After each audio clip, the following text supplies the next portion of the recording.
Boa tarde a todos. Às 14h06, eu declaro aberta a sessão do Tribunal Regional Eleitoral do Rio Grande do Norte. Questiono da Corte se tem alguma observação com relação à ata da sessão anterior. Não há. Aprovada. Expediente algum? Pois não. São 10 os processos que independem de pauta, passo a apregoá-los nos termos da legislação eleitoral vigente. Primeiro, recurso na representação 0601, 416, dígito 60, origem Natal, relator juiz Almiro Lemos, recorrente coligação majoritária do lado certo, advogados André Augusto de Castro e outros. Segundo, recurso na representação número 0601, 394, dígito 02, origem Natal, relator juiz Almiro Lemos, recorrentes coligação do lado certo e Maria de Fátima Bezerra, advogados André Augusto de Castro e outros, recorrente Natália Bastos Bonavides, advogado Magnus Henrique da Silva Marques, recorridos coligação 100% RN Carlos Eduardo Nunes Alves, advogado Gleidson Kleber. Terceiro, prestação de contas número 0601 215, dígito 68, relator desembargador Cornélio Alves, requerente Luiz Carlos Noronha e Souza, advogado Kennedy Lafayette. Quarto, prestação de contas número 0601 011, dígito 24, relator desembargador Cornélio Alves, requerente Eudiane Janaína Macedo Silva, advogado Pablo Tiago Lins de Oliveira Cruz e outro. Quinto, prestação de contas número 0601 015, dígito 61, relator desembargador Cornélio Alves, requerente Carlos Augusto de Paiva Maia, advogado José Nery Fernandes de Oliveira. Sexto, prestação de contas número 0600 959, dígito 28, relatoria do desembargador Cornélio Alves, requerente João Cabral de Lira, advogado Natália Mabel Santos de Oliveira. Sétimo, prestação de contas número 0601 201, dígito 84, relator desembargador Cornélio Alves, requerente George Montenegro Soares, advogado Abraão Luiz Filgueira Lopes e outros. Oitavo, prestação de contas número 0601 203, dígito 54, relator desembargador Cornélio Alves, requerente Terezinha Maia de Medeiros, advogado Eric Wilson Pereira e outros. Nono, prestação de contas número 0600 945, dígito 44, relator Francisco Glauber Pessoa Alves, requerente Francisco Assis de Medeiros, advogado Pedro de Souza Siqueira e outro. Por fim, a prestação de contas número 0601 117, dígito 83, relator juiz Luiz Gustavo Alves Smith, requerente Laurence Carlos Amorim de Araújo, advogados Lucas Bezerra Vieira, Caio Vitor Ribeiro Barbosa e outros. Obrigado, Simone. Comunicação, indicações e propostas. Hoje nós temos aqui uma novidade no plenário. O artista plástico Wagner Autuori está aí fazendo, neste momento, aí uma pintura aqui, retratando este momento. Wagner Autuori, que está o Tribunal Aberto à Cultura, está fazendo uma exposição das suas obras aqui, né, durante essa semana. Nós já tivemos uma outra do artista plástico Mocó, e no sentido de normatizar essas exposições, foi apresentada uma minuta de resolução que tem a presidência do Dr. Vladimir Capistrano, está sendo analisada, e eu vou trazer ao pleno para ser submetida. Mas vamos aí apreciar. E no dia da diplomação, dia 19, já tudo acertado aí com o artista plástico, ele irá, tem uma obra lá que ele vai fazer ao vivo, durante a diplomação, e essa obra será doada para o TRE. Então, parabéns aí, Wagner Autuori. Temos agora o retorno do nosso corregedor, desembargador Cornélio. Seja bem-vindo, desembargador Cornélio. Eu não tenho nenhuma outra. Aliás, ia esquecendo aqui, motivo de orgulho aqui para o nosso tribunal, nosso jurista, Dr. Luiz Gustavo, que agora, no encontro que aconteceu lá em Fortaleza, foi eleito para fazer parte de um conselho consultivo do Colégio Permanente de Juristas Eleitorais, de Juízes Eleitorais. Então, parabéns, doutor Luiz Gustavo. A sua escolha engrandece o nosso tribunal. São 3, se não estou enganado. Vossa Excelência aqui do Rio Grande do Norte e mais 2 outros. São Paulo e Paraíba. Então, parabéns. Eu proponho a moção. Nordeste bem fortalecido. Né? Exatamente. Proponho a moção de congratulações. Todos de acordo. Aprovada. Eu não tenho nenhuma outra proposição. Desembargador Cornélio Alves. Também não, sem proposição. Doutor Glauber Alves. Senhor presidente, primeiro as boas-vindas ao desembargador Cornélio, também ao doutor Zé Dantas, no evento do CNJ. Segundo lugar, também os parabéns para o doutor Luiz Gustavo por essa deferência que é fruto, com certeza, da sua dedicação e capacidade. Terceiro, um pleito ao ilustre artista que não tenha medo de usar a licença poética quando precisar melhorar aqui os modelos que ele, nos quais ele irá se inspirar. Só isso, senhor presidente. E passou despercebido aí, como eu disse, a memória tá. Eu vou começar a anotar. Esqueci aqui do nosso grande magistrado, Dr. José Dantas de Paiva. Seja bem-vindo, Dr. José Dantas. E Dr. André Pereira, Vossa Excelência tem a palavra. Senhor presidente, só me associar às boas-vindas e às congratulações já apresentadas. Dr. José Dantas. Agradecer também os votos de boas-vindas e me acostar às congratulações anteriores e dizer que nós participamos do encontro, tanto eu quanto o desembargador Cornélio. Iremos elaborar um relatório.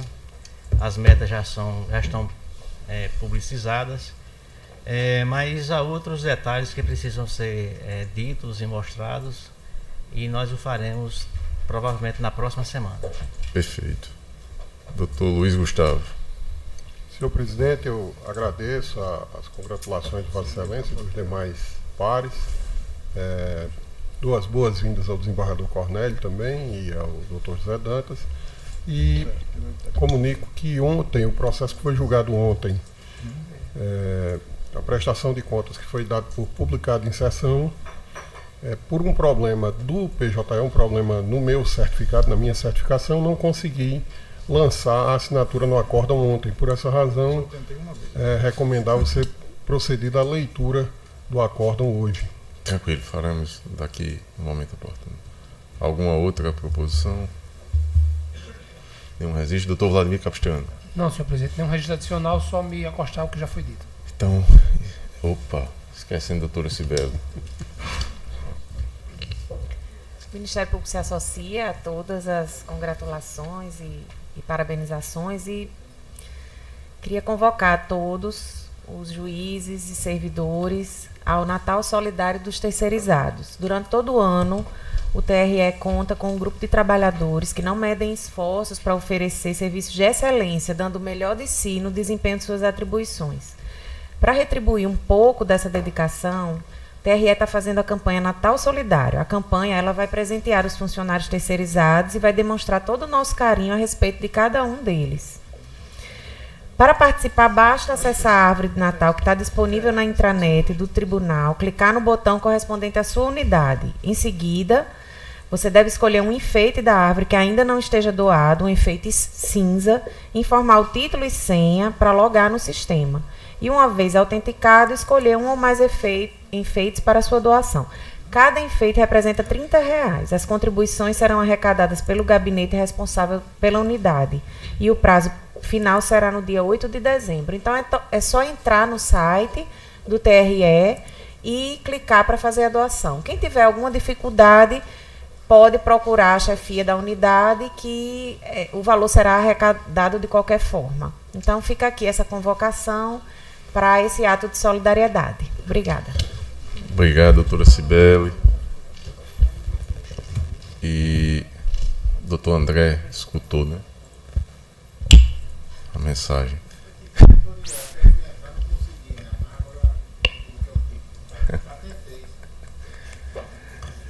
Encerrada essa etapa, leitura de acórdãos.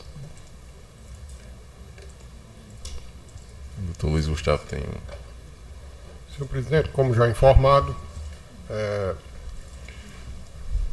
refere-se o acórdão à prestação de contas 060-1035-52, requerente João da Silva Maia, que concorreu ao cargo de deputado federal na eleição de 2018.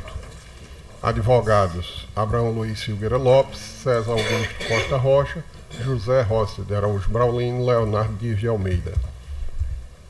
E,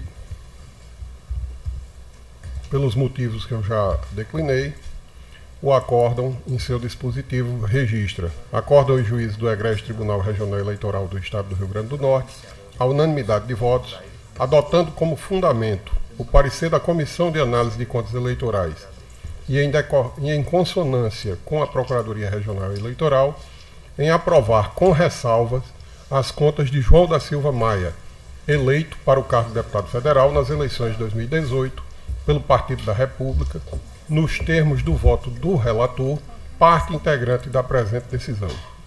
O juiz Vladimir Capistrano registrou o seu impedimento para atuar no feito, anotações e comunicações e o acórdão publicado em sessão. Todos de acordo? Aprovado, publicado. Iniciemos então os julgamentos. Eu vou pedir a compreensão dos advogados aqui presentes para priorizar o julgamento de uma AGE na relatoria do desembargador Cornélio Alves. Está em mesa, desembargador Cornélio? Não, não em mesa. Não mesa? Amanhã. Não mesa, então vamos priorizar o doutor Almiro Lemos. E aí?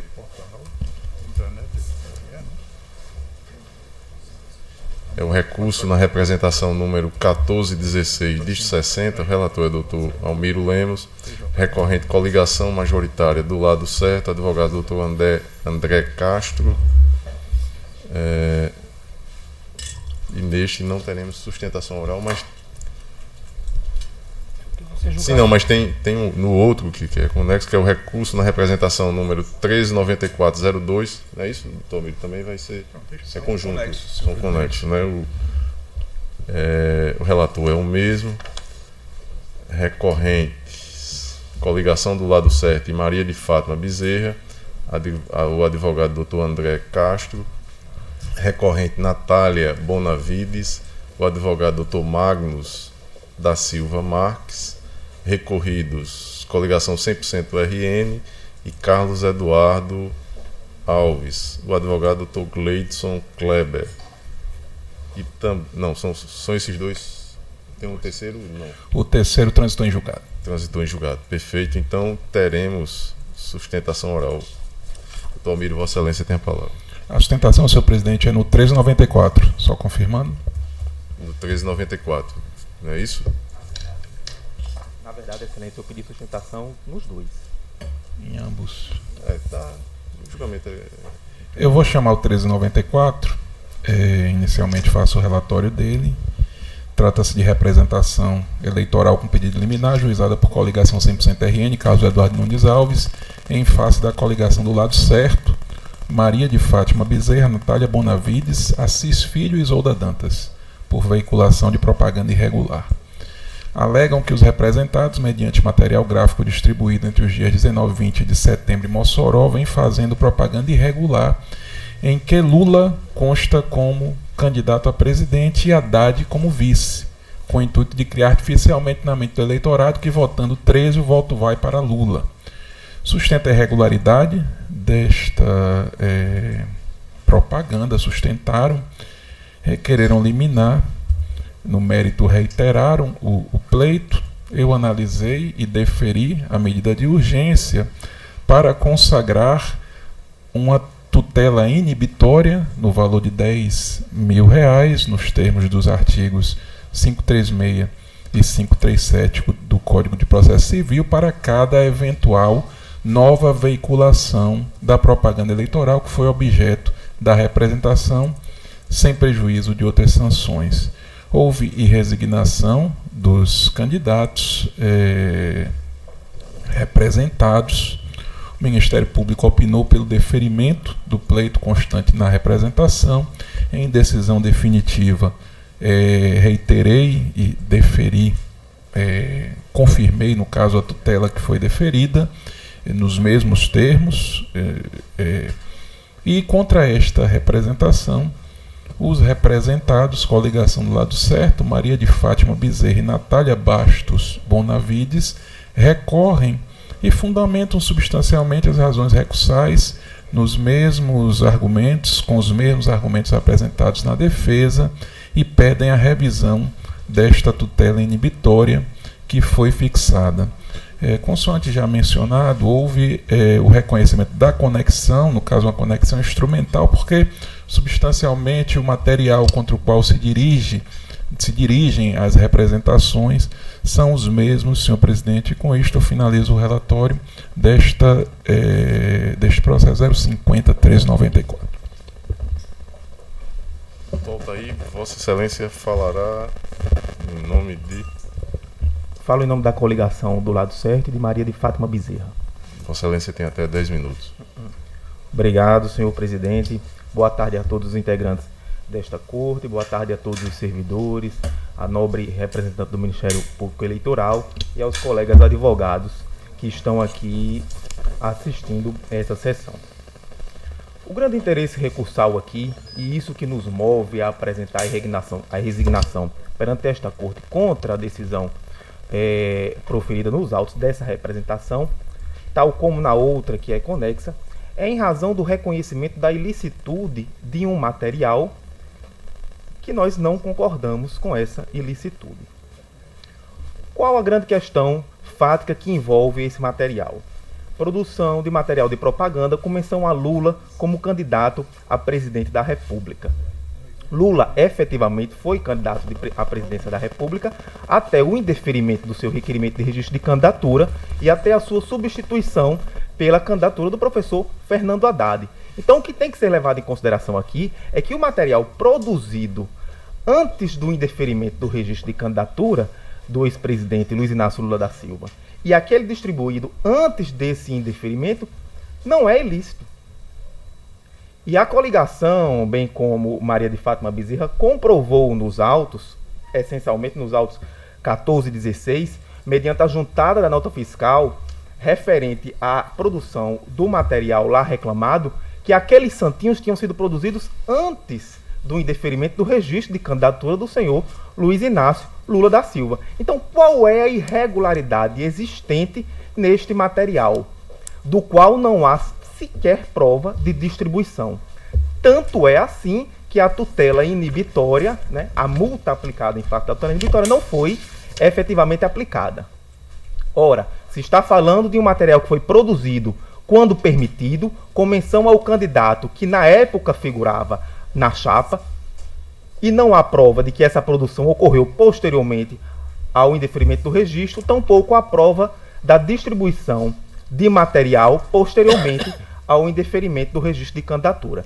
São por essas as considerações que nós não consideramos a ilicitude do material reclamado nesta representação e por isso apresentamos esta irresignação no Tribunal Regional Eleitoral. Obrigado. Obrigado, Toltaí. Relator, como vota? Senhor presidente, ao meu sentir, é uma questão prejudicial no exame desta primeira insurgência recursal, que é a respeito consiste na perda de objeto e na ausência de interesse do recurso que foi deduzido.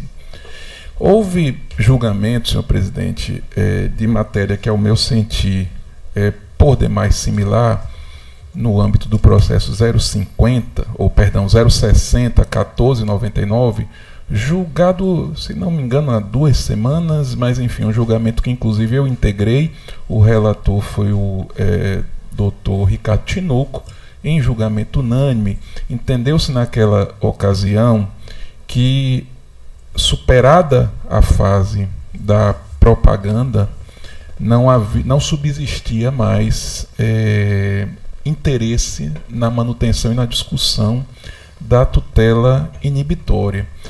E até me chamou a atenção, senhor presidente, naquela primeira sentada de julgamento, foi unânime, mas eu até disse que tinha uma indagação pessoal que para aquele momento não seria uma divergência, porque no caso trazido pelo Dr. Ricardo Tinoco, havia até uma discussão no âmbito do recurso acerca da própria cobrança da multa. Havia um entendimento da parte recorrente de que a conduta havia sido praticada e que a multa seria devida. E ainda assim a Corte entendeu que a finalização do certame e da propaganda eleitoral teria relevância a ponto de afastar o interesse na discussão remanescente da tutela inibitória. E com mais razão, senhor presidente, nesta demanda me parece evidente não haver mais interesse nessa discussão, porque sequer houve a cobrança da multa, como inclusive destacado em tribuna.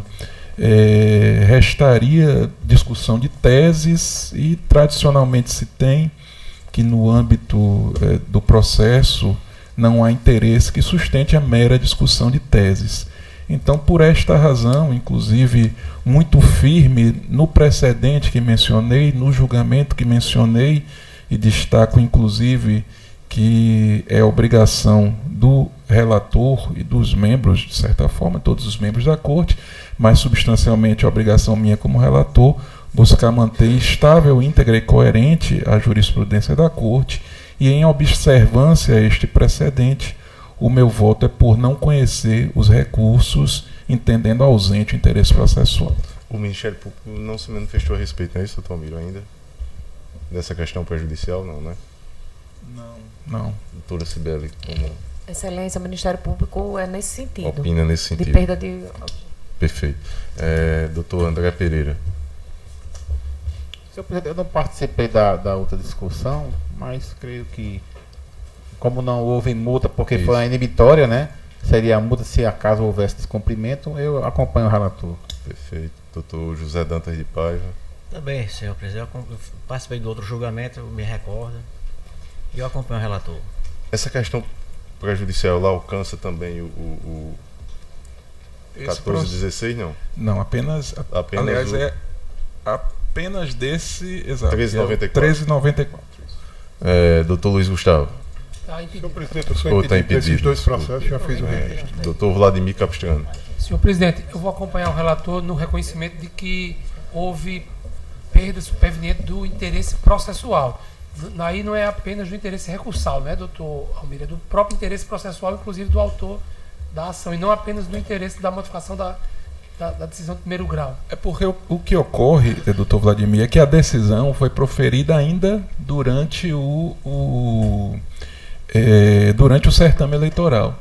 E remanesce apenas, ao meu sentir, a possibilidade de reconhecer a ausência de interesse recursal, porque senão implicaria a revisão da decisão em si que foi proferida. Essa eventual ausência de interesse processual do autor, no caso, que o autor não é recorrente, eu penso que pode ser reconhecida se o autor demandar algo, o indeferimento do que for pedido pelo autor. Mas eu acredito que, em se tratando de recurso, nós ficamos com a ausência de interesse recursal. Eu até reconheço a ausência de interesse recursal, mas por decorrência da ausência superveniente de interesse processual de ambas as partes. Vossa Excelência acompanha o relator, então? Mas com essa diferença de fundamento. Desembargador Cornélio Alves. Eu acompanho o relator. Processo julgado à unanimidade nos termos do voto do relator, com as ressalvas do juiz eleitoral Vladimir Capistrano. E o agora 1416 diz 60, doutor Almiro. A sustentação oral se aproveita o 1460 ou vai ter... Tem adicionais. Adicional, então... Que nesse teve uma busca e apreensão, excelência. Exatamente. Foi não.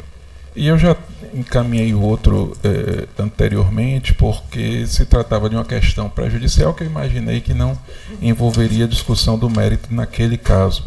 Mas neste processo... Doutor Miro, eu peço permissão, então, vai iniciar o julgamento desse 1416, não é isso? Eu passo a presidência, então, ao desembargador Cornélio Gomes. Tem aguardando lá na presidência algum... Na agenda, então, a presidência está com o desembargador Cornélio. Peço permissão da Corte para me ausentar e passo a presidência ao desembargador Cornélio.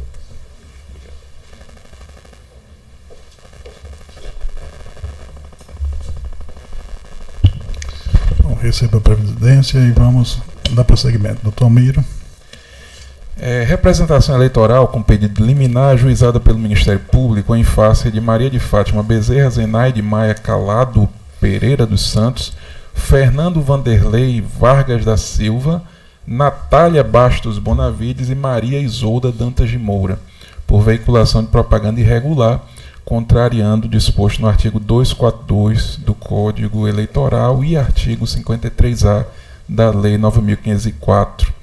Alega que, embora o Tribunal Superior Eleitoral tenha indeferido o registro de candidatura do ex-presidente Luiz Inácio Lula da Silva, restando proibida a prática dos atos de campanha pelo ex-presidente, a coligação Povo Feliz de Novo, pela qual Lula pretendia concorrer, continuou a apresentá-lo como candidato.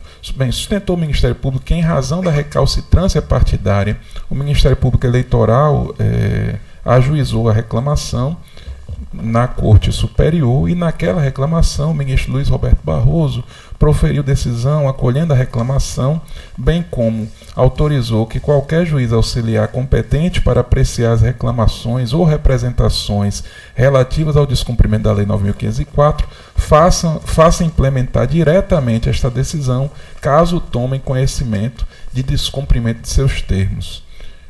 Trouxe outra fundamentação e rebateu e reafirmou, a fundamentação no sentido da ilicitude da propaganda em questão.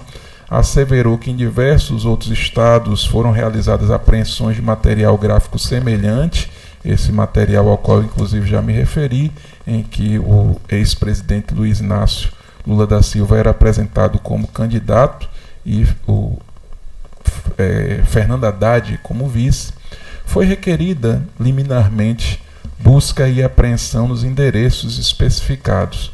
Foi deferida parcialmente a medida, apenas excepcionando os endereços privados.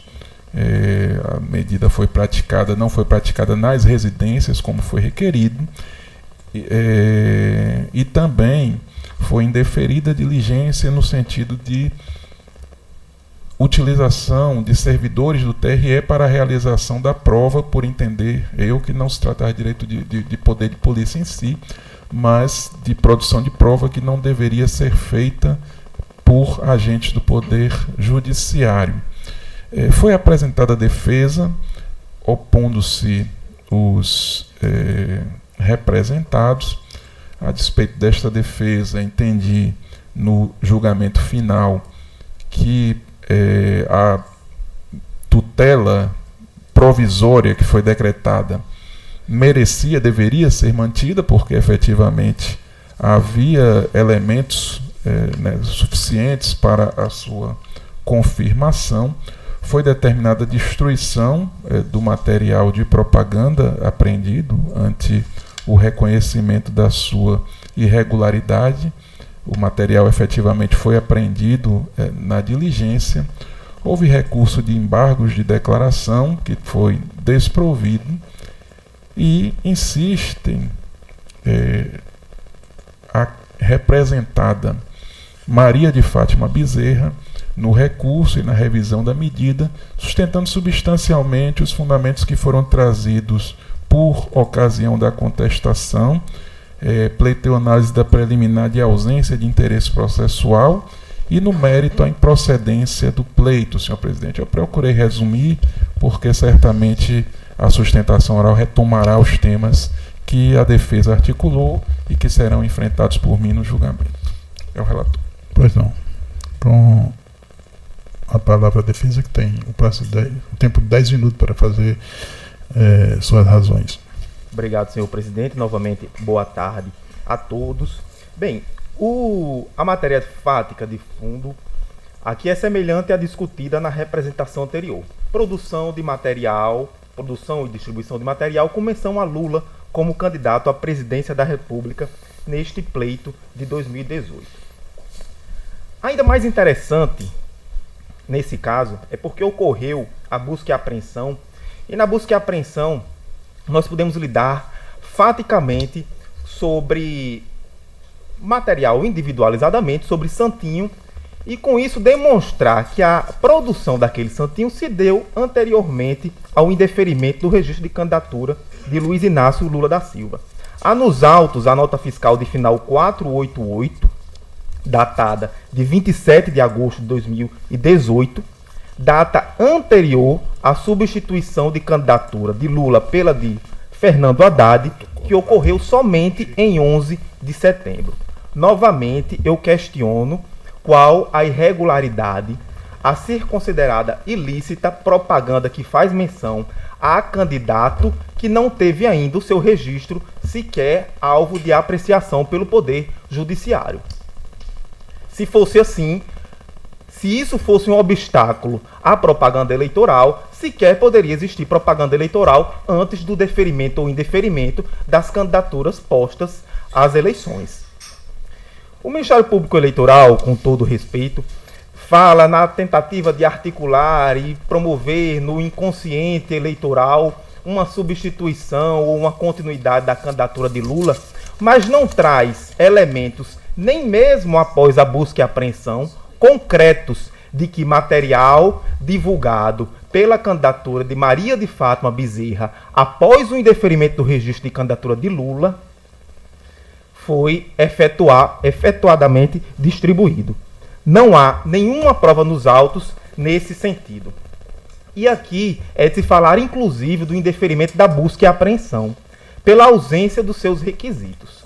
Ora, a busca e apreensão foi deferida e, como probabilidade do direito, foram juntadas provas decorrentes de denúncias no Pardal, de publicações em blog jornalístico e de menção a uma camisa que a candidata teria utilizado em tempo de campanha.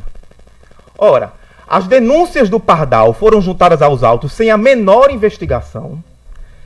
Eu posso muito bem, no último dia de campanha, pegar um material que foi distribuído no primeiro dia de campanha e dizer que aquela distribuição era contemporânea. Mas não se teve o cuidado e o zelo de efetuar essa investigação e saber se aquela denúncia do Pardal efetivamente ocorrera. Conferiu-se praticamente fé pública ao denunciante, muitas vezes anônimo, no Pardal. Foi utilizada publicações em blogs que sequer eram blogs jornalísticos, blogs pessoais, que faziam menção à distribuição de material irregular, mas não há uma menção a sites de imprensa, a jornais amplamente conhecidos, não, somente a blogs pessoais. E, por fim, menção a uma camisa que a candidata usava na campanha, que sequer era alvo de distribuição como propaganda, porque sabidamente isso é impossibilitado, em que havia os dizeres Lula livre e presidente.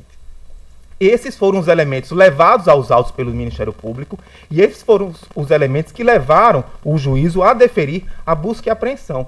E nós não concordamos que esses elementos sejam suficientes a conferir probabilidade do direito consistente na violação do artigo 242 e 53A com a divulgação e distribuição de material com menção a Lula presidente após o indeferimento de seu registro de candidatura.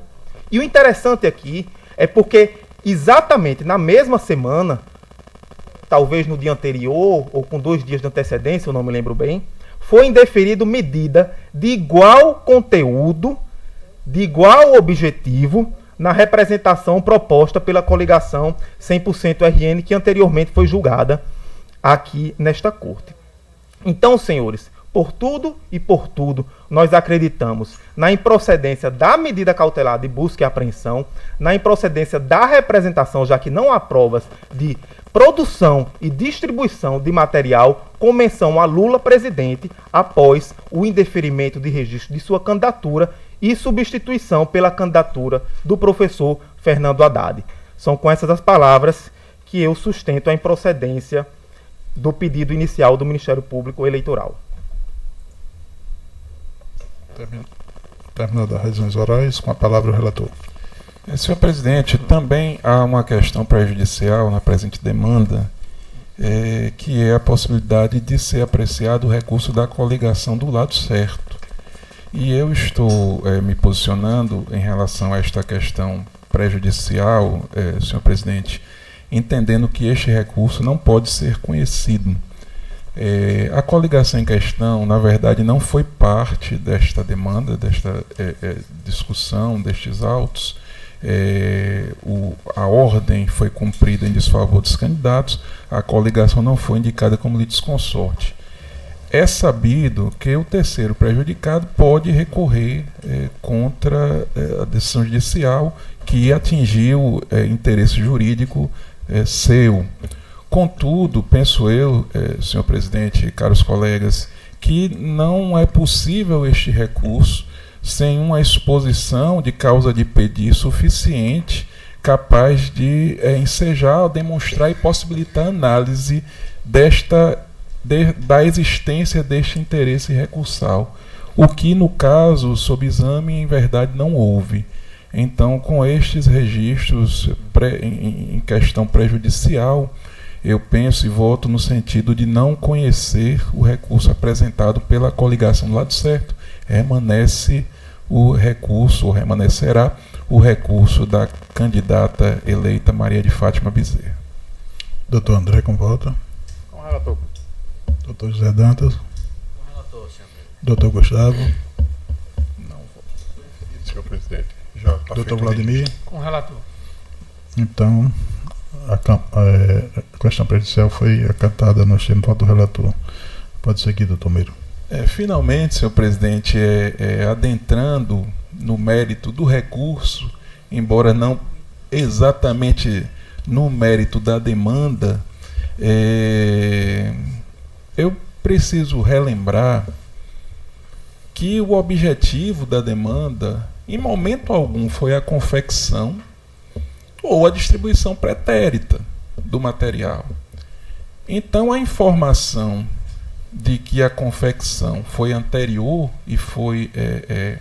e ocorreu enquanto havia a possibilidade de candidatura do ex-presidente Luiz Inácio Lula da Silva, ela não resolve a lide, porque a confecção pode ser prévia e pode ser lícita, a distribuição pretérita pode ser lícita, mas isso não quer dizer que a distribuição atual seja lícita e que não haja recurso possível do Ministério Público no sentido de coibir a distribuição após o indeferimento do registro de candidatura. O material em si não me parece haver maior dúvida de ser ele um material que não poderia ser distribuído, uma vez que o que foi trazido como material proscrito apresentava o ex-presidente como candidato e o Fernando Haddad, que acabou sendo efetivamente o candidato, como vice, e foi destacado, inclusive, expressamente pelo Ministério Público que não haveria de integrar a medida deferida material de campanha que apresentasse Lula como apoiador e não como candidato a presidente. E a decisão foi concedida com base nesta ilicitude, na ilicitude deste material e para alcançar este material. E aqui foi até apresentado uma argumentação em relação à demanda anterior, na qual a medida de busca e apreensão foi indeferida, porque, evidentemente, como qualquer outra decisão judicial, o deferimento do pedido é feito com base na prova apresentada. E não pelo finalmente, para dizer a medida foi a mesma, foi deferida em um e indeferida em outro. Foi deferida em um e não no outro, porque as provas eram substancialmente diversas. No processo em que a medida não restou deferida, foram apresentados apenas registros de rede social. Isso eu estou lembrando de cabeça, porque a prova era apenas e tão somente este registro. E no máximo havia, pela minha lembrança, notícia das denúncias no Pardal, sem maior comprovação. Aqui foram 3 os fatos e as provas e os indícios, a palavra mais correta me parece esta, que levaram, que surgiram para justificar o deferimento, porque além da menção às notas que foram divulgadas, amplamente divulgadas em redes sociais, isso não pode ser desconsiderado como se fosse em verdade, porque em verdade não foi efetivamente o material circulou, mas o que me chamou muita atenção e para mim foi decisivo no deferimento da medida, foi a comprovação de que o material em questão era apresentado nos meios de comunicação mantidos pelos próprios representados. E o Ministério Público destacou isso na representação.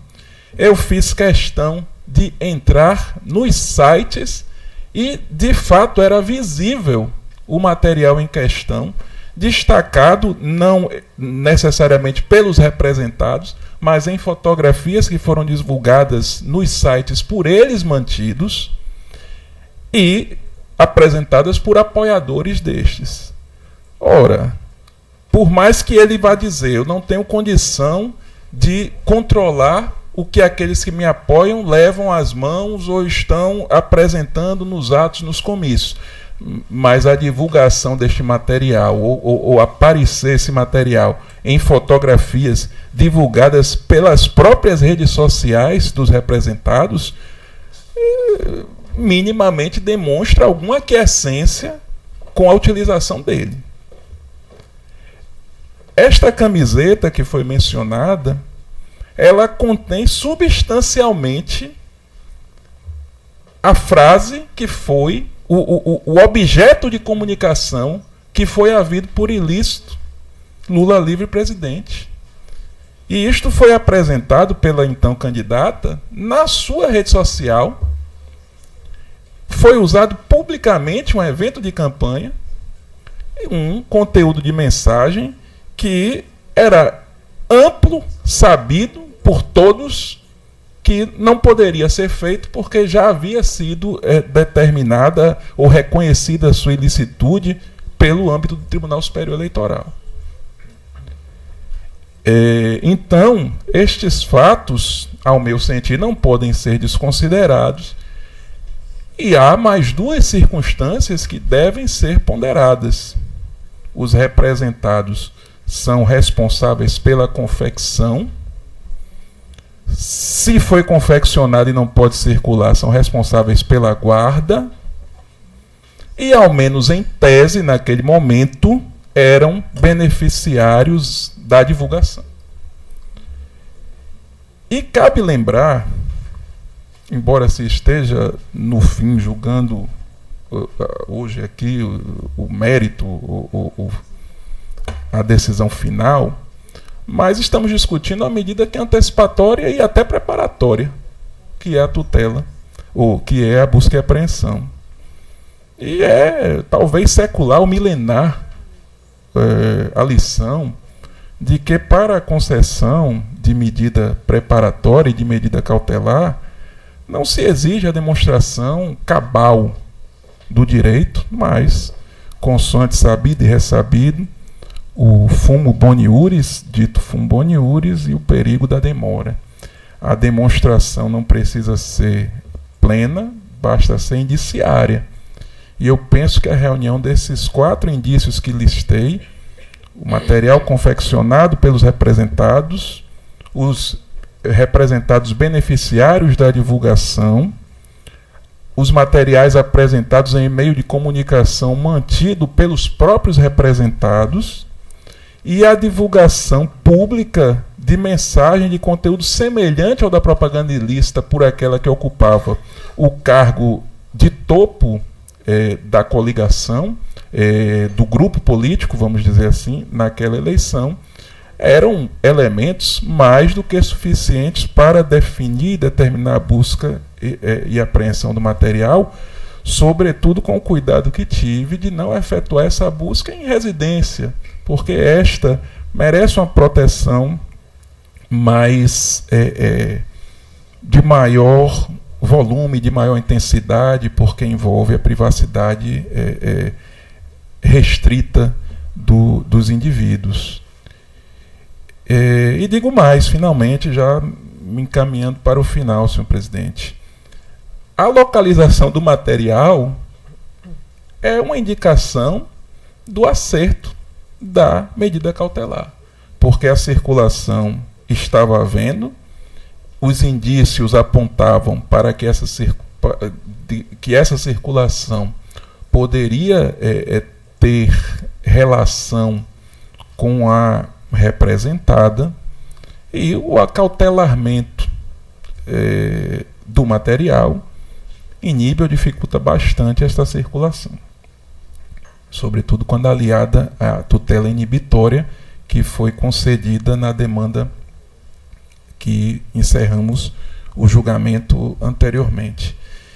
Já a multa não remanesce interesse, a questão aqui discutida é tão somente esta medida cautelar. Eu confesso até que tive alguma dificuldade de entender processualmente como ela seria revista, porque é uma medida que foi cumprida. Enfim, a multa não houve condenação porque ela não é prevista abstratamente, não houve prévia tutela inibitória, não houve descumprimento comprovado após a tutela inibitória, de sorte que remanesce tão somente a discussão em torno da busca e apreensão, e esta, ao meu sentir, pelo quanto disse, pelo que listei aqui, não merece, não carece, não necessita de revisão, senhor presidente.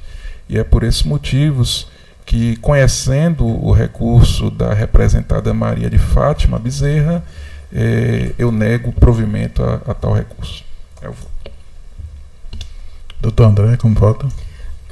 Senhor presidente, se é verdade que a propaganda não era irregular até o indeferimento do registro da candidatura do ex-presidente Luiz Inácio Lula da Silva, também é verdade que após o seu indeferimento essa candidatura se tornou irregular e a propaganda ilícita. Se o material é ilícito, deve ser recolhido, e o fato, como disse o relator, do material se encontrar no comitê de campanha, se possibilita então a sua distribuição, porque se é um material proscrito, deveria estar em um lugar que não, um lugar que é justamente feito para divulgar a campanha dos candidatos e da representada. E, senhor presidente, eu acompanho integralmente o voto do relator. Doutor Zé Dantas de Paiva. Também, senhor presidente, eu estou convencido, e os fatos são fartos em relação à questão, e por isso eu nego provimento ao recurso também e mantenho integralmente a decisão recorrida. Doutor Gustavo é impedido. Doutor Vladimir. Senhor presidente, como bem disse o doutor André, o material não era ilícito, porque a candidatura de fato existia, mas a partir do momento em que ela teve o seu registro indeferido e inclusive o candidato foi substituído, o material passou a ser irregular e não poderia mais ser divulgado. De verdade, o que deveria ter acontecido já naquele momento era a destruição desse material. E ao contrário disso, o que sobeja dos autos, inclusive porque está dito na defesa do representado Alexandre Mota, é que no dia 27 de setembro ele chegou a receber material novo com esse mesmo conteúdo. O candidato, inclusive, alega que não utilizou esse material, mas no dia 27 de setembro chegou, inclusive, a receber material irregular, o que demonstra que havia material que, pelo menos potencialmente, poderia ser divulgado. E, inclusive, como também bem asseverou o doutor André, estava no comitê de campanha, o local por excelência de divulgação da propaganda eleitoral. Então, com esses fundamentos, eu acompanho o relator. Então, fica na unidade, nós temos o voto do relator. Ambos, né? Publicado em sessão. Doutor Almir, termina a sua participação. Muito obrigado. Obrigado, senhor presidente. Obrigado. Tá. Convocando o doutor Cláudio. 3 agora.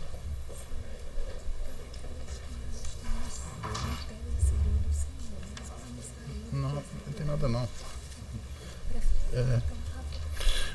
Bom, os de sequência são os da minha relatoria. Eu passo a palavra para presidir aí a sessão ao doutor André. Recebo com muita honra o processo número 3, né? Número 3 é o processo de prestação de contas 060-1215 68-2018. O senhor relator tem a palavra. Eu queria assim ser mais prático e até para resumir. É prestação de contas, o candidato é Luiz Carlos Noronha Souza. O meu voto é no sentido do parecer técnico e também do Ministério Público Eleitoral pela aprovação. Pode ser assim, de forma resumida? Minha parte, sim, senhor presidente. Eu acompanho Vossa Excelência. Alguma divergência? Não, sem divergência. Então, por unanimidade, foi conforme o voto do relator. Acordo publicado em sessão, Excelência? Sim. No mesmo estilo, 4, prestação de contas 0601, 01124. Eudiane Janaína Macedo Silva, candidata a deputada estadual, e também o meu voto é no sentido do parecer técnico e também do Ministério Público Eleitoral, pela aprovação com ressalvas.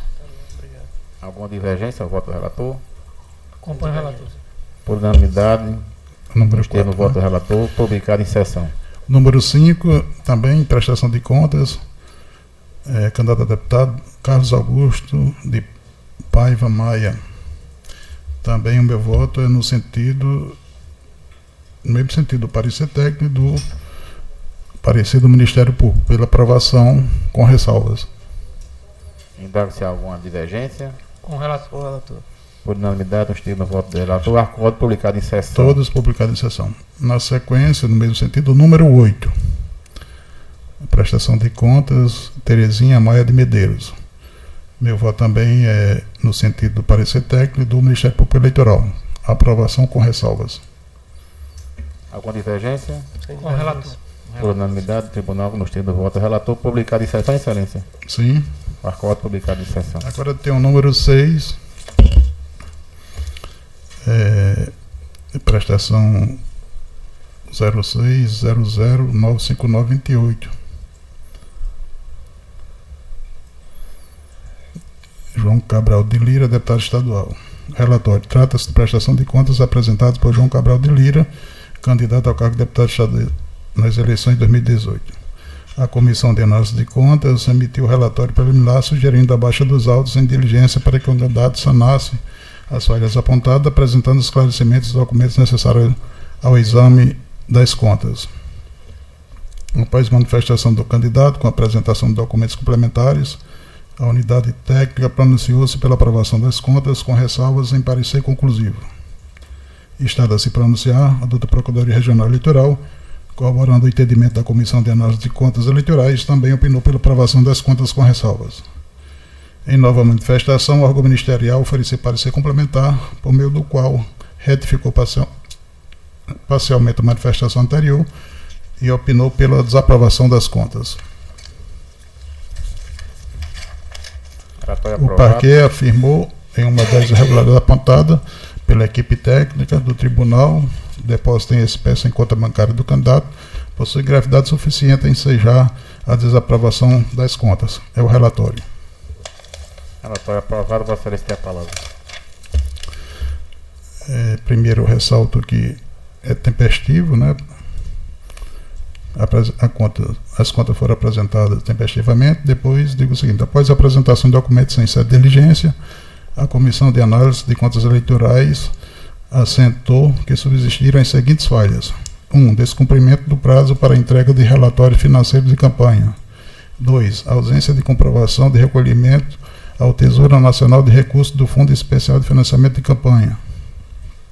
Esse é o restante que não foi utilizado, né?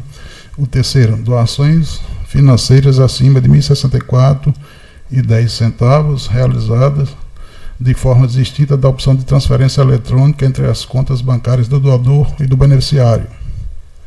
4. Doações diretas realizadas por outros candidatos e partidos políticos sem um devido registro, omissão de receitas.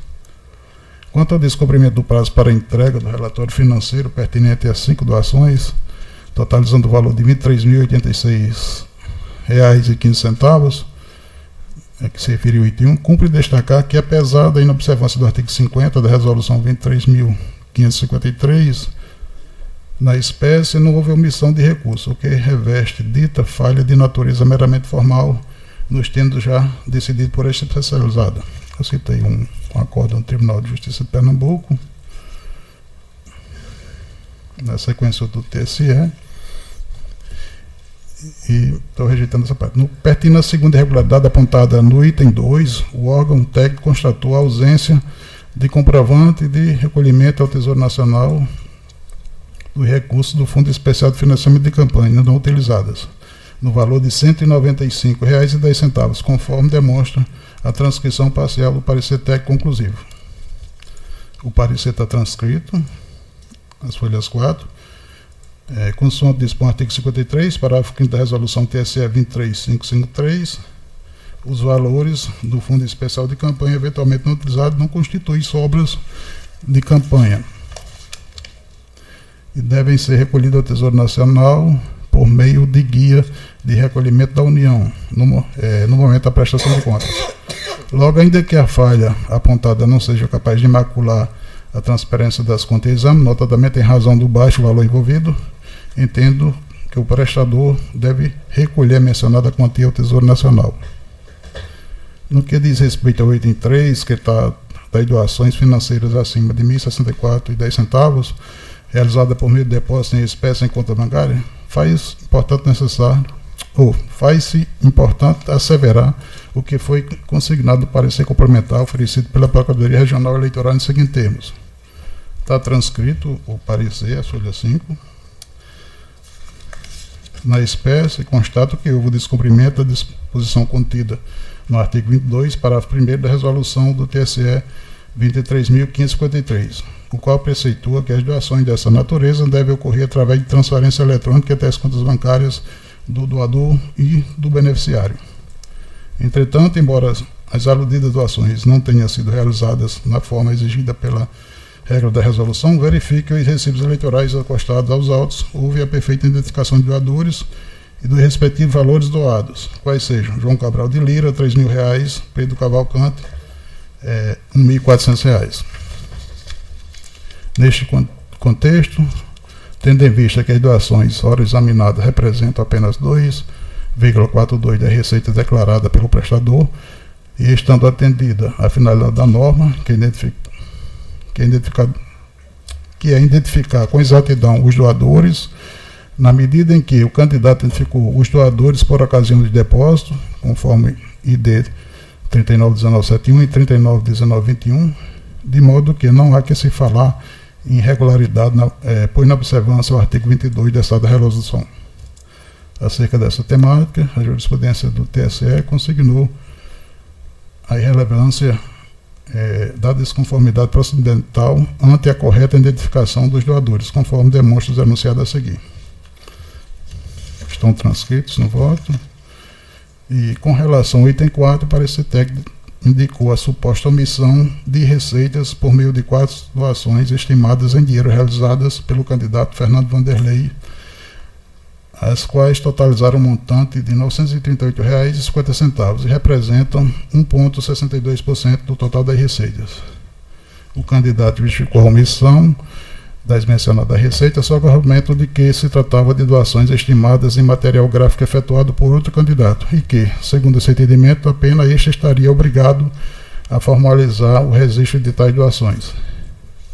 É disso que, para que ocorram as doações estimadas, os candidatos estão obrigados a registrar os valores das operações das prestações de contas dos doadores e dos respectivos beneficiários, nos termos do artigo 9º, parágrafo 10 da Resolução 23.553. Eu transcrevo aí o artigo 9º e, por conseguinte, diante da ausência de registro da doação recebida pelo prestador, verifique que houve o descumprimento da norma cumprida no artigo 9º, parágrafo 10 da Resolução 23.553.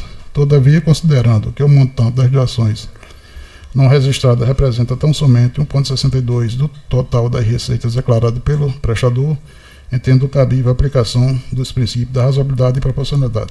Nesse sentido, trago aos autos entendimentos do TRE e transcrevo aí.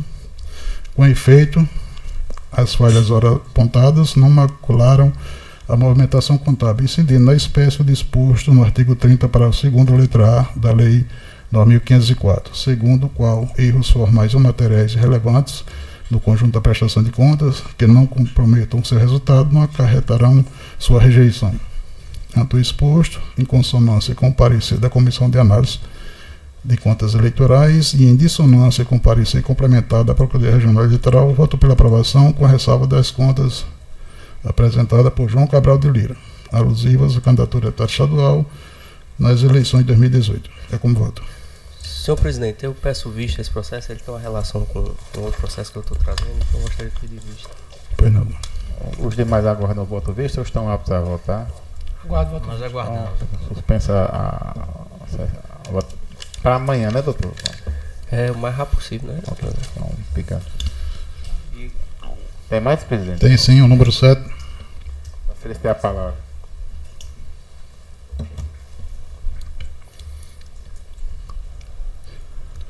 O candidato é Jorge Montenegro Soares, deputado estadual.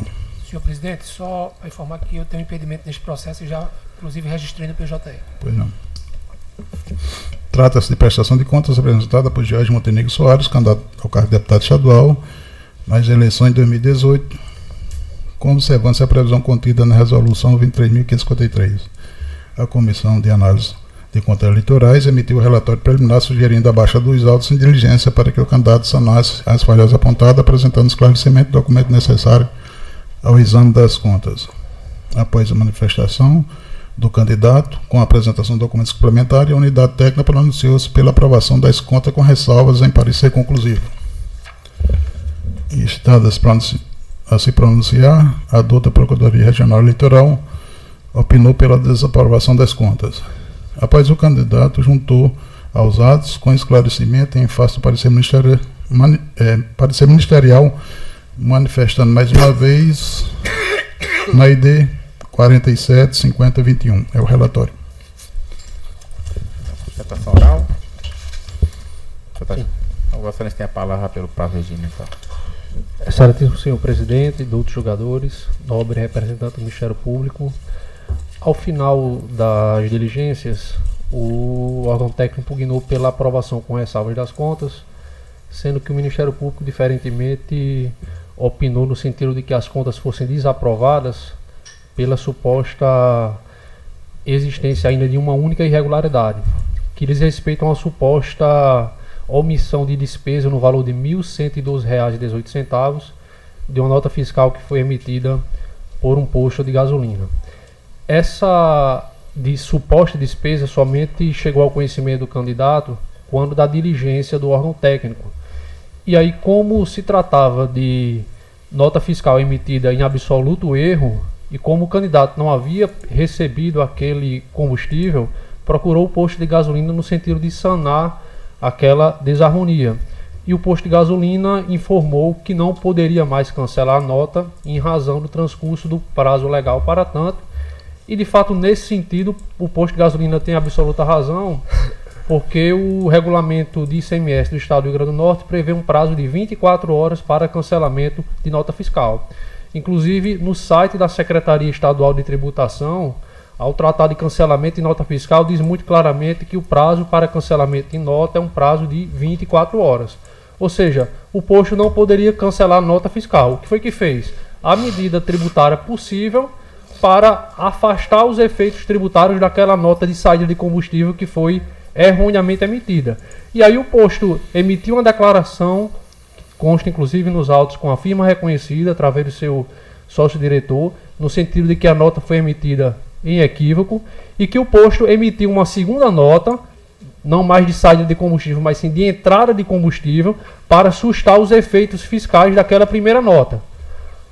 Obviamente, como se tratava de nota de entrada de combustível, ele teve que colocar o CNPJ e a identificação, a razão social do próprio posto. Porque, eu repito, se tratava de entrada de combustível no sentido de afastar os efeitos tributários da anterior nota, que foi uma nota emitida indevidamente. Quando os autos chegaram ao conhecimento do Ministério Público, o Ministério Público fez uma interpretação a nosso viso e com toda a vênia equivocada, no sentido de que a segunda nota teria trazido uma substituição de CNPJ. Foi quando, inclusive, nós peticionamos nos autos, ressaltando que não houve em nenhum momento troca de CNPJ. Aliás, a partir dessa suposta troca de CNPJ, o Ministério Público afirmou a má-fé do candidato e ressaltando que, na verdade, não houve troca de CNPJ. Muito ao contrário. O posto, para sustar os efeitos tributários da nota emitida indevidamente, já que ela não podia mais ser cancelada, emitiu uma segunda nota declarando ao fisco estadual a entrada do combustível, um combustível que, na verdade, nunca saiu. Então, não houve em absoluto substituição do CNPJ, e sim a única medida contábil, tributariamente falando, possível para sustar os efeitos fiscais daquela primeira nota que foi emitida em equívoco. E aqui eu repito, o candidato não poderia jamais ter tomado essas providências antes, porque só soube da emissão desta nota quando a Comissão de Análise de Contas Eleitorais emitiu o parecer técnico inicial, trazendo diligência na prestação de contas. E eu quero ressaltar que essa nota corresponde ao valor de R$ 1.112, que o candidato não tinha em absoluto qualquer razão para omitir essa despesa. Aliás, os gastos de campanha são sobremodo elevados, não havia razões para esconder da Justiça Eleitoral um gasto de apenas R$ 1.000, vamos arredondar. Inclusive, consta nos autos prova nesse sentido, houve na prestação de contas do candidato, inclusive sobra de campanha. O candidato devolveu quase R$ 500 para o Tesouro Nacional, em razão de não ter utilizado por inteiro os recursos do Fundo Especial de Financiamento de Campanhas. Com mais ou menos mais R$ 500, ele teria pago essa despesa sem nenhum problema, se ela de fato existisse. Não pagou porque não existia. Aliás, esse dado é facilmente detectável a partir do Divulga Candi. O candidato George Montenegro Soares declarou no seu registro de candidatura possuir em conta bancária valores superiores a R$ 100 mil e doou para a sua campanha eleitoral apenas R$ 16 mil. Ou seja, ele tinha saldo em conta bancária suficiente para fazer ele próprio uma doação para a campanha e a partir daí pagar essa despesa. Teria feito, eu repito, se a despesa de fato existisse. Não fez porque só tomou conhecimento da nota que foi emitida em erro muito tempo depois da prestação de contas, quando do relatório preliminar de diligência. Então, nesse sentido, não houve omissão de despesa. O que houve foi uma nota emitida erroneamente pelo posto, que o declarou suficientemente e tomou a medida tributária fiscal possível para sustar os efeitos tributários e fiscais daquela nota emitida indevidamente. Fosse possível, do ponto de vista contábil, promover o cancelamento da nota, teria sido feito. Como não era mais possível, em razão de uma alteração do regulamento do ICMS do Estado do Rio Grande do Norte, o posto teve que emitir essa segunda nota, eu repito, no sentido de sustar aqueles efeitos fiscais. E ressaltar, excelências, que essa despesa supostamente omitida, que na verdade não foi, corresponde a apenas 0,25% das despesas de campanha.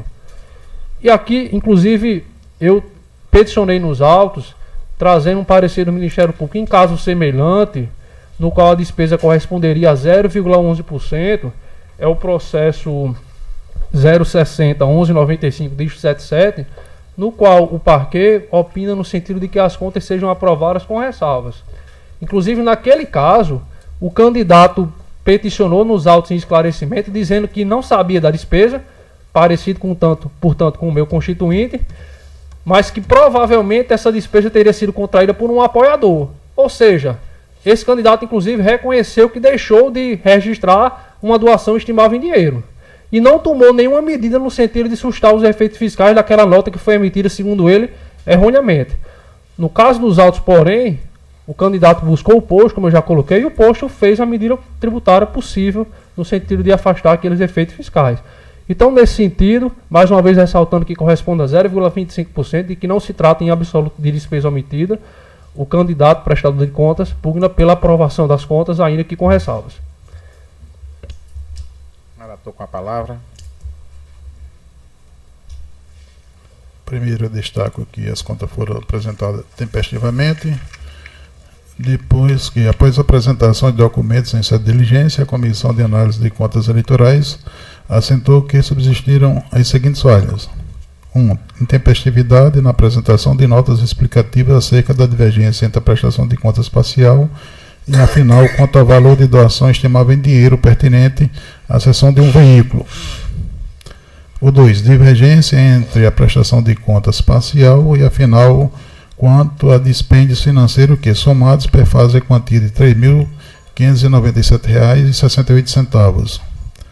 Terceiro, omissão de despesa com combustível no valor de R$ 1.112,18, cuja nota fiscal permanece autorizada sem cancelamento, muito embora a defesa alegue a ausência da aquisição de combustível.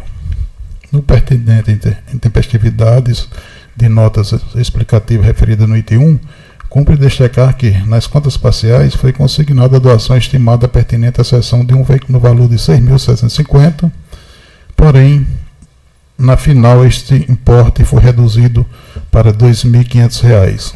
Ocorre que, em consultas às ordens de serviço anexadas aos autos, é possível verificar que tal dissonância decorreu do evento de força maior consubstanciado na impossibilidade do uso do veículo, por problemas mecânicos, em parte no período de campanha, permanecendo em manutenção na concessionária. Logo, não houve omissão de receita, mas apenas extemporaneidade nas respectivas notas explicativas, gerando divergência entre a prestação de contas parcial e a final. A unidade técnica ainda verificou divergência entre a prestação de contas parcial e final, quanto à despesa que, somadas, totalizaram a importância de R$ 3.597,68. Ditas lacunas nas contas parciais, contudo, não ostentam gravidade bastante a macular todas as finanças apresentadas. Eis que não se verificou prejuízo à atividade fiscalizadora da Justiça Eleitoral, porquanto, além de os gastos terem sido declarados na prestação de conta final, representa tão somente o percentual de 0,8% do valor total movimentado na campanha, aplicando-se na espécie os princípios da razoabilidade e proporcionalidade. Acerca da temática em apreço, insta colecionar o entendimento já sedimentado no âmbito deste Tribunal Regional Eleitoral, e eu citei alguma jurisprudência na espécie, e, portanto, identifico tão somente impropriedades que não têm o condão de inquinar a movimentação contábil. Quanto à despesa com combustível no valor de R$ 1.112,18, a que se refere o item 3, a qual somente foi constatada mediante circulação e ou informações voluntárias de campanha e ou confronto de notas fiscais eletrônicas de gastos eleitorais. O candidato alegou inexistência da aquisição de combustível e que o fornecedor, o JML, Autoposto Derivado de Petróleo Limitado, teria emitido nota fiscal de número 003919 por equívoco. Com efeito, na ID 378071 consta a declaração subscrita por sócio e administrador da mencionada empresa, afirmando que houve engano na emissão da nota fiscal. E, uma vez constatado o erro, foi emitida outra nota de igual valor, NF número 3955, com Código Fiscal de Operação CFOP 1662, devolução de venda de combustível, objetivando anular o efeito de nota fiscal anteriormente emitida. Compulsão dos autos, verifique que a nota fiscal em discussão, a número 003919, foi emitida em 1 de 10 de 2018, sendo que o candidato é estimado acerca de sua existência em 15 de 11 de 2018, publicação em mural. Ocorre que, segundo o regulamento do ICMS, disponibilizado no site eletrônico da Secretaria de Tributação deste Estado, é vedado o cancelamento de notas fiscais se já decorrido o prazo de 24 horas. Eu transcrevo o artigo 425, a letra J. E assim, eventualmente, tentativa de cancelamento da nota fiscal quando já decorrido o prazo de 24 horas, como ocorrido na espécie, consiste em providência inadmissível e, portanto, inexigível do prestador de serviço, ainda que verificado equívoco em sua emissão, dada a vedação expressa prescrita pela legislação de regência. Acerca desta querela, já manifestou o TRE de Goiás. E lá no item 3 diz o seguinte: as notas fiscais de combustíveis não contabilizadas na prestação de contas foram equivocadamente emitidas e seu cancelamento não ocorreu porque o equívoco foi descoberto após 24 horas permitido para a correção. Omissão de gastos afastadas. Isso é o que diz o item 3 da ementa do acórdão no recurso eleitoral mencionado pelo TRE de Goiás. Mais do que isso, segundo o entendimento de vários regionais, consiste em providência inexigível do candidato, o qual não tem ingerência quer sobre a emissão, quer sobre o cancelamento das notas fiscais que determinadamente são emitidas por inúmeros prestadores de serviço. Assim, a declaração de que o serviço não foi prestado, subscrita pelo responsável da empresa que emitiu a nota fiscal, seria suficiente para elidir a tese de omissão de despesa de prestação contábil, sobretudo porque o escopo cognitivo desta espécie processual é de analisar a movimentação financeira da campanha, devendo eventuais ilícitos serem apurados em ações próprias nos termos de precedentes do Tribunal Superior Eleitoral. E eu transcrevo alguns.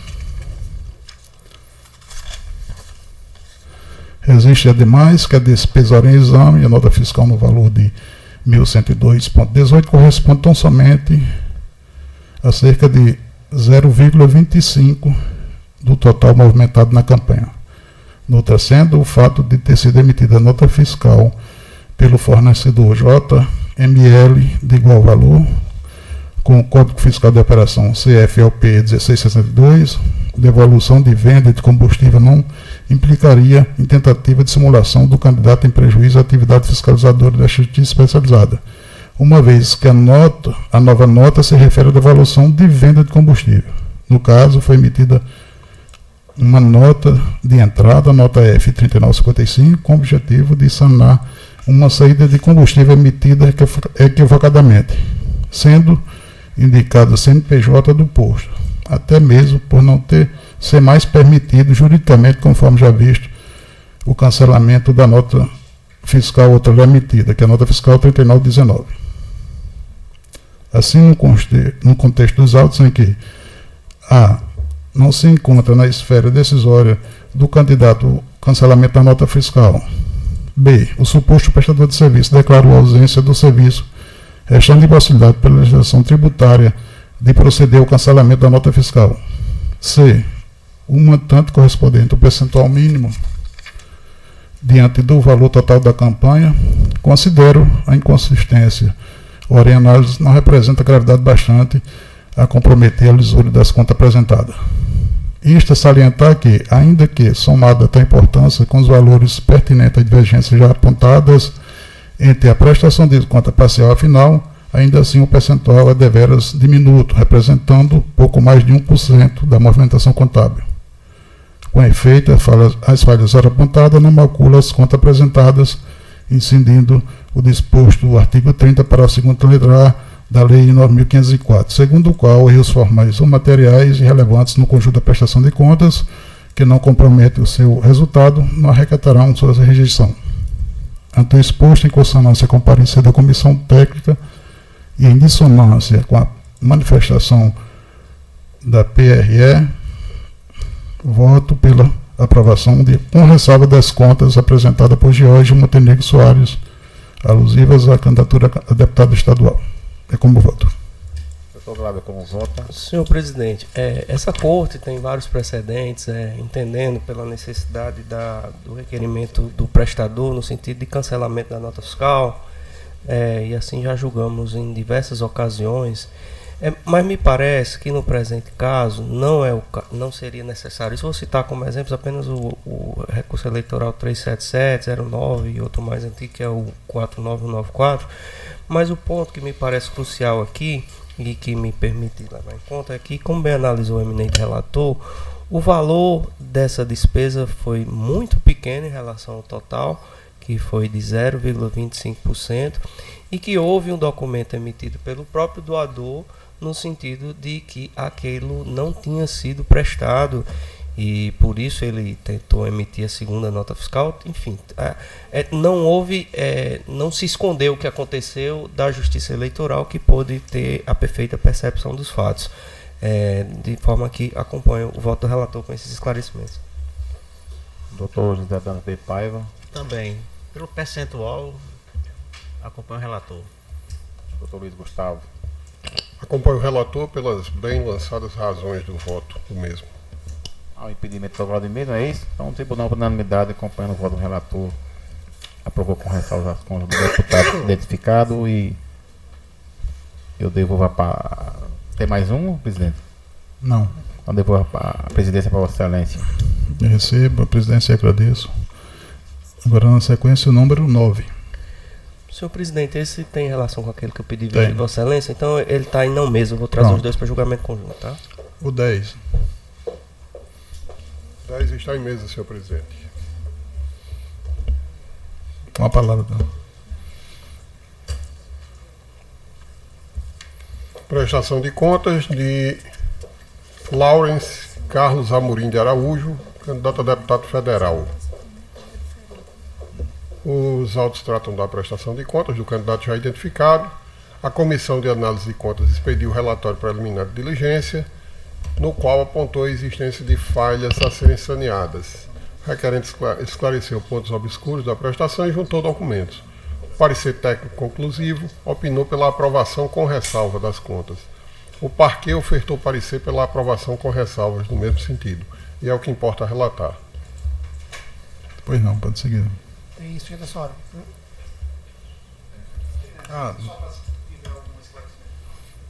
Ok. Com a palavra, relator. Pois não, senhor presidente.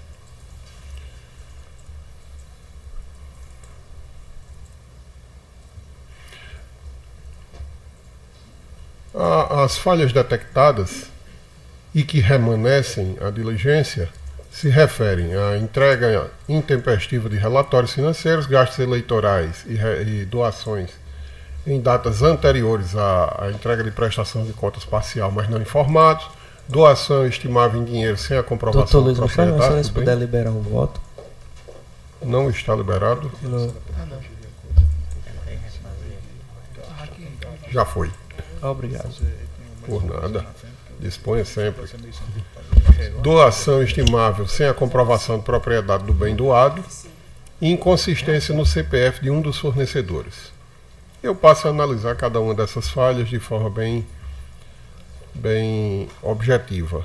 O item 1, que diz respeito à intempestividade da informação naquele prazo de 72 horas, que está sendo uma prática recorrente. Está disponível o voto já? Não, Ainda não. O PJE não está com prazo de resposta, não está com tempo de entrega. Pronto, agora está.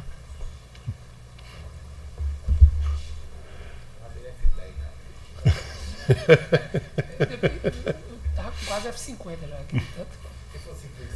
Posso prosseguir? Pode sim, agora está disponível. Pronto. Então vamos lá. Com relação ao item 1 apontado, que é a intempestividade na entrega dos relatórios financeiros, aquela questão do prazo de 72 horas, sobre isso nós já discutimos em diversas ocasiões aqui, em vários outros processos, e a grosso modo o que eu tenho encaminhado é no sentido de que, embora exista uma falha do ponto de vista formal, pelo descumprimento da norma, do prazo, mas sob o prisma material não se observa nenhum prejuízo à transparência das contas.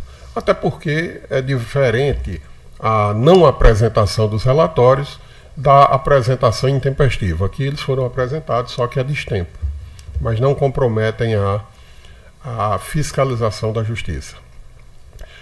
A mesma providência eu encaminho no sentido do item 2, que é a existência de gastos eleitorais e doações recebidas em data anterior às prestações de contas parciais que não foram informadas. Entretanto, na prestação de conta final, foram informadas e nós temos jurisprudência farta que eu cito no voto escrito neste sentido. Portanto, também quanto a este ponto, eu não vejo mácula que conduza à desaprovação. No que diz respeito ao item 3, trata-se da cessão de um imóvel que caracteriza doação de bem estimável em dinheiro sem a regular comprovação da propriedade do bem doado. No caso dos autos, o requerente recebeu de Francisco Fabiano dos Santos um imóvel onde ficou instalado o comitê de sua campanha. Manifestando sobre a falha, o prestador alegou que o doador, enquanto não tenha propriedade formal do bem, pois não está registrado em seu nome em cartório de registro de imóveis, tem a propriedade de fato, exercendo a posse com animus domini. Da leitura dos dispositivos do artigo 27.612 da Resolução 23.553, infere-se a obrigatoriedade de que os bens estimáveis em dinheiro somente podem ser cedidos por pessoa física se integrarem o patrimônio do doador, devendo ser comprovada, portanto, a propriedade do bem. É sabido que a prova da propriedade de bens imóveis faz pelo registro imobiliário, mediante escritura pública, como determina o artigo 1245 do Código Civil. Em sua manifestação, o requerente traz, com a finalidade de comprovar a propriedade, faturas de energia e água em seu nome. Isso numa nota explicativa, consta dos autos. Documentos estes que, a toda evidência, não atendem à exigência legal para tal finalidade. A jurisprudência desta casa, a rigor, entende que o recebimento de doações estimáveis de imóveis provenientes de pessoas físicas, sem a comprovação de propriedade, infringe a legislação eleitoral. E eu cito aqui um precedente da relatoria do Dr. José Dantas de Paiva. Não obstante esse posicionamento, esta Corte, em outras ocasiões, já relativizou esse vício por considerar a realidade do interior do Estado, onde as transações com imóveis ainda carecem de efetivo registro perante o órgão competente. Outro precedente também da lavra do Dr. José Dantas de Paiva. Este último mais recente. Na espécie, os documentos constantes dos autos permitem aferir a posse do imóvel doado por seu respectivo doador, no município de Mossoró, bem como a plausibilidade do valor estimado pela referida seção, foi de R$ 1.500, para o período de 10 de setembro a 8 de outubro. Ademais, é de se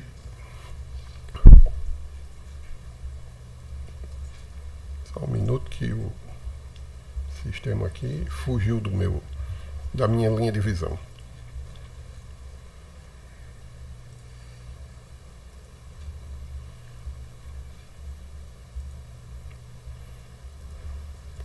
É de se considerar que o valor do bem doado, quando em cotejo com o total de recursos arrecadados, representa um percentual de apenas 1,21%, circunstância que mitiga a gravidade do vício quando analisado sob a ótica da proporcionalidade e razoabilidade. Finalmente, no item 4, há de fato a inconsistência no CPF de um dos fornecedores de campanha. Segundo os documentos, a nota fiscal de serviços avulsa emitida pela Prefeitura Municipal de Mossoró consta como fornecedora a pessoa física de Amanda Praxedes da Silva. No entanto, o CPF informado no documento fiscal não corresponde àquele da base de dados da Secretaria da Receita Federal, como sendo da referida fornecedora. É certo, diante desta inconsistência, inexorável reconhecer que, neste ponto, houve mácula à transparência das contas, pois não é possível dizer ao certo quem foi o doador do serviço prestado à campanha do requerente. Ocorre, todavia, que também neste caso o valor da falha é de pouca monta, cotejado com o total das despesas, representando um percentual de 0,97%, o que também não compromete a regularidade das contas e pode ensejar a aplicação da razoabilidade e proporcionalidade. E assim, senhor presidente, tendo em vista que só esses dois últimos itens, o item 3 e o item 4, tiveram alguma repercussão na análise das contas, mas, como bem delineado aqui no voto que ora expõe a Vossas Excelências, não foram capazes de macular a transparência. Eu encaminho no sentido da aprovação com ressalva, em consonância com o parecer técnico da CACEL e também com o parecer da Procuradoria Regional Eleitoral, aprovando com ressalvas as contas apresentadas por Laurence Carlos Amorim de Araújo, eleito primeiro suplente para o cargo de deputado federal nas eleições de 2018. E é como eu voto. Doutor Glauber. Senhor presidente, doutor Luiz Gustavo, um ponto que mais me chamou a atenção do voto de Vossa Excelência foi com relação à plausibilidade do valor da cessão do imóvel, não é isso? No período de 10/9 a 8/10, seria a cessão do imóvel por um mês, correto? É isso.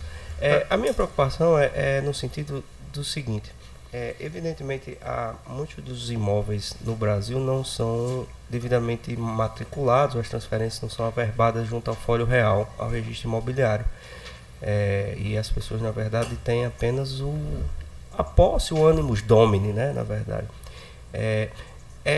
A minha preocupação, só eu adianto que eu acompanho Vossa Excelência, é da Corte atentar para efetivamente não se descurar em todas as hipóteses dos casos da exigência dessa propriedade. Porque a não exigência da propriedade, aceitando-se, por exemplo, a prestação, a doação por pessoas interpostas, pode dar margem a algum grau de irregularidade. Não é esse caso. Eu estou fazendo essa distinção porque, até que eu conheço a cidade, imagino que esse valor da cessão é um valor compatível com a realidade local, de forma que a cessão, assim, no caso concreto, pelo direito existente, que é posse, não é propriedade, como bem adiantou Vossa Excelência, parece estar de acordo com a realidade. Eu faço só esse esclarecimento porque nem sempre é difícil a prova da propriedade. A gente tem aqui o presidente que conhece de cartório melhor do que ninguém em casa, né? E no caso, doutor Glauber, isso. Eu percebi que as faturas das concessionárias de serviço público estão todos em nome dele. Do doador, que é o início pelo menos desse ânimos domini, né? Isso, exato. É só esclarecimento, senhor presidente, eu acompanho o relator. Doutor André? Senhor presidente, na minha experiência de vara civil, oxalá fosse só na cidade do interior que esse problema ocorresse. Então, realmente, acho que eu vi uma reportagem uma vez que só 30% dos imóveis de Natal têm um domínio registrado. Isso é muito preocupante, então com certeza nós temos que ter o cuidado de verificar outros elementos que comprovam a posse. A posse integra o patrimônio também da pessoa, né? Porque é venal, pode ser comprado, pode ser vendido, pode ser objeto de sucessão. Então eu acompanho integralmente o relator. Doutor Zé Dantas. Depois de ser citado 2 vezes pelo relator, não tenho como ser contra. Acompanho integralmente. Vossa Excelência está campeão de citação hoje nessa sessão. Ele e José Jairo Gomes, está concorrendo com José Jairo. Doutor Vladimir, voto? Eu acompanho o relator, senhor presidente. Então pronto. Então pela aprovação com ressalvas, é isso? Isso. Ok, unanimidade. Não tem mais processo? Eu já votei aqui.